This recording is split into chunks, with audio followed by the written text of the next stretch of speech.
દર્શક મિત્રો, સત્યના આગ્રહી એવા સરદાર વલ્લભભાઈ પટેલને આનુષંગિક ગૌરવ ગાતા હું સંભળાવીશ. સફળ વ્યક્તિની 7 આદતમાંની એક આદત છે આગળ આવીને કામ કરો આદર્શ. મારો આજનો વિષય છે જોજો મર્દ થઈને રહેજો. ઇંગ્લિશમાં એક કહેવત છે, લીડ બાય એક્ઝામ્પલ. જીવન એવું જીવો કે બીજા લોકો જોઈને આપણું જીવન જોઈને જીવન જોવે. આપણું જીવન જ બીજા માટે આદર્શરૂપ બને, એક્ઝામ્પલ રૂપે બને, ત્યારે જ સાચા લીડર કહેવાય. બારડોલીના સત્યાગ્રહ વખતે વલ્લભભાઈએ સ્થાનિક પ્રજામાં ગજબનો આત્મવિશ્વાસ જન્માવ્યો હતો. પુરુષો તો ઠીક, સ્ત્રીઓ પણ સરદારની આ લડતમાં પૂરેપૂરો સહયોગ આપતી હતી. ગામડાની બહેનો પોતાની ગામઠી ભાષામાં સરદારના આ સેવા કાર્યના ગીતો બનાવીને ગાતી.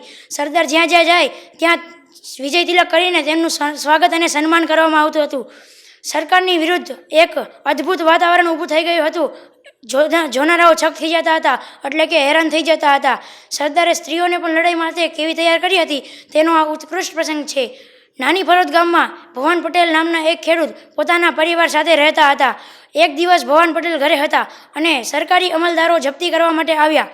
સરદારે એવી વ્યવસ્થા ગોઠવી હતી કે સરકારી અમલદારો જપ્તી કરવા માટે આવે તો ગામના વાદળમાં રહેલા છોકરાઓ મોટા મોટા અવાજથી ઢોલ વગાડવા માંડે અને ગામના લોકો ચેતી જાય અને પોતપોતાના ઘરના દરવાજા બંધ કરી દે. એક દિવસ ઢોલ વગાડવાનો અવાજ સંભળાતા જ ગામના બધા જ લોકો ચેતીને દરવાજા બંધ કરવા લાગ્યા. ત્યારે જ ભવાન પટેલના પત્ની પણ દરવાજો બંધ કરવા ગયા. એ જ વખતે ભવાન પટેલની પત્નીના સામે જ દરવાજા સામે જ સરકારી અમલદાર આવી ઊભા રહી ગયા. દરવાજો બંધ કરતા જ અમલદારને નાક પર ઈજા થઈ. નાક પર ઈજા થતાં જ સરકારી અમલદાર ગુસ્સે ભરાયો અને તેણે ભવાન પટેલ સામે કેસ માંડ્યો. દરવાજો પત્નીએ બંધ કર્યો હતો પણ કેસ ભવાન પટેલ પર ચલાવ્યો. ત્યારબાદ કોર્ટમાં જે દિવસે સુનાવણી માટે જવાનું હતું તે દિવસે ભવાન પટેલની પત્ની પોતાના પતિને લઈને બારડોલીના સ્વરાજ આશ્રમમાં જઈ અને પોતાના પતિને સરદાર સામે બેસાડીને કહ્યું કે આ સરદાર સામે જો આપણા માટે સંન્યાસી બનીને સ્વરાજ આશ્રમમાં રહે છે. ત્યારે તેની પત્નીએ પોતાના પતિને કહ્યું કે તું જરા પણ ઢીલો પડતો નહીં અને મર્દ થઈને રહેજે. કોર્ટ જે સજા આપે તે સ્વીકારી લેજે. સજા ઓછી કરાવવાની લાલચમાં સરકારના પગમાં પડતો નહીં, નગર આપણા સરદારની આબરૂ જશે. ત્યારબાદ ભવાન પટેલની પત્ની પોતાના પતિ સાથે કોર્ટમાં ગઈ. જજે કેસ ચલાવ્યો અને આવી નાની બાબતમાં પણ ભવાન પટેલને 6 માસની જેલની સજા કરી. ત્યારે પણ બાઈએ તેના પતિને કહ્યું કે તું જરા પણ ઢીલો પડતો નહીં અને મર્દ થઈને રહેજે. જો છોકરાઓની પણ ચિંતા કરતો નહીં, હું બધું જ સંભાળી લઈશ. ત્યારે ભવાન પટેલના મિત્રો પણ તેમની સાથે કોર્ટમાં આવ્યા હતા.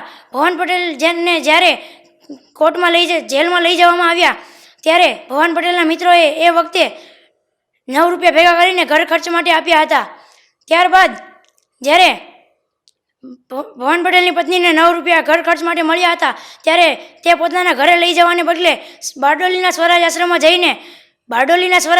જઈને સરદાર પટેલને બધી વાત કરીને કહ્યું, લ્યો મારા બાપ, આ 9 રૂપિયા તમને સરકાર સામેની લડતમાં કામ લાગશે. આવી અભણ ખેડૂત સ્ત્રીની વાત સાંભળી સરદાર જેવા સરદારની આંખના ખૂણા પણ ભીના થઈ ગયા. આની ઉપરથી આપણને બોધ મળે છે કે આપણે જો સરકાર વિરુદ્ધની લડાઈ લડવા માટે એક ટીમ તૈયાર કરવી પડે છે.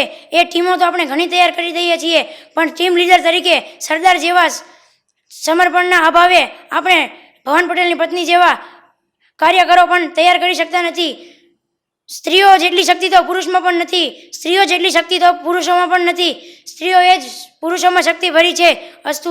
જય હિન્દ, જય ભારત.